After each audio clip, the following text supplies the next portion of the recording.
आज से चंद साल पहले जब पुलवामा का वाक़या हुआ, अभिनंदन जब पकड़ा गया तो उन्होंने उसको मारना शुरू कर दिया। अभिनंदन को वहाँ हमारी फौज के उस वक्त के कैप्टन और अब मेजर मोइज अब्बास, उसको अननोन गनमैन ने मार गिराया। वो पाकिस्तानी मेजर मोइज जिनका नाम है, जिन्होंने अभिनंदन इंडिया के एयरफोर्स के ऑफिसर तो पाकिस्तान में जिनका जहाज गिरा था, अपनी जान से हाथ धो बैठे। ये कैसे हो सकता है? ये कौन कर सकता है? क्या ये भारत ने करवाया है? गुज़िश्ता चंद सालों में भारत ने चुन चुन कर पाकिस्तान के अंदर टारगेट किलिंग करवाई है, जिसके सबूत दफ्तर खारजा दुनिया भर के सामने रख। बहुत नुकसान हुआ, शहादतें तो बहुत हुई हैं। इस ऑफिसर की जो जान जाना जो है ना, क्योंकि इस मेजर की जो फेम है वो अभिनंदन है, वो एक परेशानी वाली बात है। हिंदुस्तान के जो ऑफिसर्स होते हैं इंटेलिजेंस के, वो चूंकि गुज़िश्ता 30-40 बरस से यही काम करते चले आते हैं, उनकी इंस्टिंक्ट्स डिफरेंट हो जाती हैं। हमारे इंटेलिजेंस के लोग जो हैं, उनके पास वो इंस्टिंक्ट्स नहीं है जो रॉ के और आईबी के इदारों के हेड्स के पास इंस्टिंक्ट। भारतीय स्पोर्ट जो टीटीपी को और बीएलए को हासिल है वो कोई ढकी छुपी नहीं है दुनिया में। पाकिस्तान में इंस्टेबिलिटी फैलाने के लिए अब ये उनका बेहतरीन हथियार ये है कि वो टीटीपी और बीएलए को फंड करते हैं, उनको असला देते हैं और पाकिस्तानी इलाकों में हमला करवाते हैं। तो कहा जा रहा है कि वो पाकिस्तानी मेजर मोइज जिनका नाम है, जिन्होंने अभिनंदन इंडिया के एयरफोर्स के ऑफिसर तो पाकिस्तान में जिनका जहाज गिरा था, वो आज एक दहशतगर्दों की कार्रवाई में अपनी जान से हाथ धो बैठे। लेकिन ये बड़ी इंपॉर्टेंट बात है कि ये उनकी जारी बात है, शोहरत ये बन गई हुई थी कि यार ये जो बंदा है ना, इसने अभिनंदन को उस वक्त अरेस्ट किया था। हमारे फौजियों को तो देखें बहुत हमले हो रहे हैं, इतने हमले होते होंगे कि शायद आपकी सोच है या आप ये तसव्वुर कर सकते हो कि हमारे फौजी कितने को जो है ना उनकी जानें चली गई हैं। लेकिन ये स्पेसिफिकली इस ऑफिसर की जो जान जाना जो है ना, वो एक परेशानी वाली बात है। ये कैसे हो सकता है? ये कौन कर सकता है? क्या ये भारत ने करवाया है या ये एक रूटीन में वो मौजूद थे एक जगह पे, तो वहां पे हमला हुआ और वो उनकी जान चली गई। कहा जाता है कि वो एक वजीरिस्तान के अंदर एक इंटेलिजेंस बेस्ड ऑपरेशन कर रहे थे। उसे बोलते हैं सरारोगा एरिया। उनके साथ एक लांस नाइक है, वो भी शहीद हुआ। ये एक इंटेलिजेंस बेस्ड ऑपरेशन कर रहे थे साउथ वजीरिस्तान में, जहाँ पे वो समझते थे कि 11 टेररिस्ट मौजूद हैं। ये जो टेररिस्ट हैं, जारी बात है, इनको डील करने की जिम्मेदारी थी वो मेजर मोइज शाह, इनका नाम है, चकवाल से हैं, वहां से दी गई। जिन लोगों को नहीं पता, चकवाल वो इलाका है जहां से इंडिया के साबिक वज़ीर आज़म मनमोहन सिंह साहब थे, और चकवाल और जेहलम और ये जो पूरा इलाका है, यहाँ पे मिलिट्री ऑफिसर्स बहुत ज़्यादा हैं। और वैसे भी देखें, जंगें हो जाती हैं, लोग जो हैं वो शहीद हो जाते हैं, ये कोई बहुत बड़ी चीज़ नहीं है।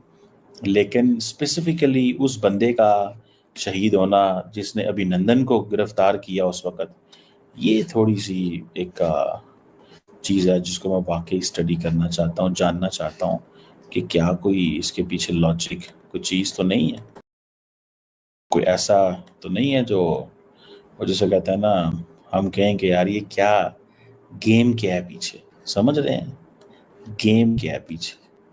क्या ये रूटीन का हमला था, रूटीन की चीज़ें थी, या कि इसके पीछे कुछ है? पाकिस्तान जो है उसको इस चीज़ को थोड़ा सा स्टडी कराना चाहिए कि ये हुआ क्या है, क्योंकि इस मेजर की जो फेम है वो अभिनंदन है। तो अगर अभिनंदन इसकी जो फेम है, तो क्या देखिए, इंडिया जो है इसमें वो रिवेंज लेना वो भी नहीं भूलता, या फिर ये है कि ये बंदा टेक्निकली ही इस ऑफिसर की वहाँ पे जान चली गई। अल्टीमेट ट्रुथ क्या है वो तो टाइम ही बता सकता है। लेकिन ये पता है कि मेजर साहब जो है उनको शहीद कर दिया गया है, और ये खबर बड़ी नॉर्मली ये पता नहीं चलती, लेकिन ये खबर आई है। शहादतें तो बहुत हुई हैं, बहुत नुकसान हुआ, पाकिस्तान का बहुत नुकसान हुआ है। ये जो नॉन स्टेट एक्टर्स के खिलाफ जो पाकिस्तान की जंग है ना, इसने तो पकड़ के तबाही उतार के रख दी। पाकिस्तान की फौज को बैटल हार्डन भी बनाया है इसने, लेकिन इसका नुकसान भी बहुत हुआ है। पाकिस्तान बड़े तगड़े तगड़े पाकिस्तान के ऑफिसर जो है ना,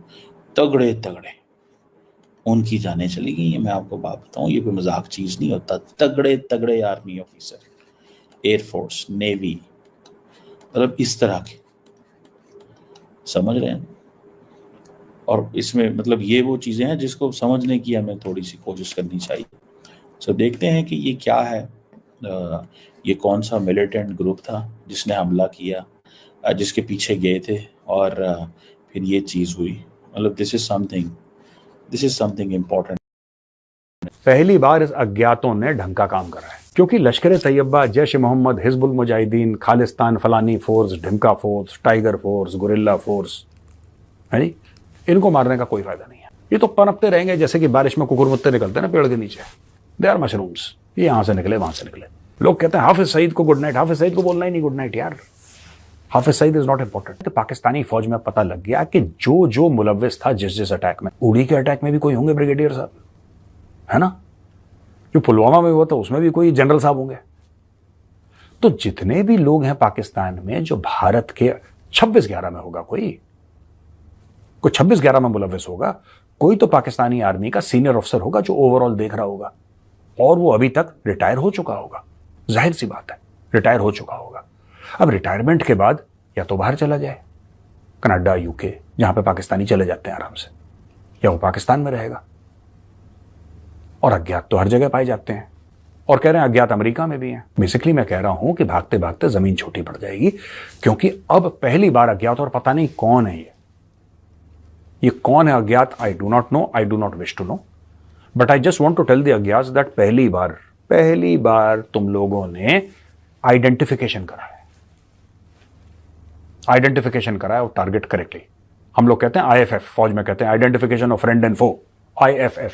पहली बार आईएफएफ ढंग का हुआ है। लश्कर, जैश, इनको गुड नाइट बोलने का कोई फायदा नहीं है दोस्तों, कोई फायदा नहीं है।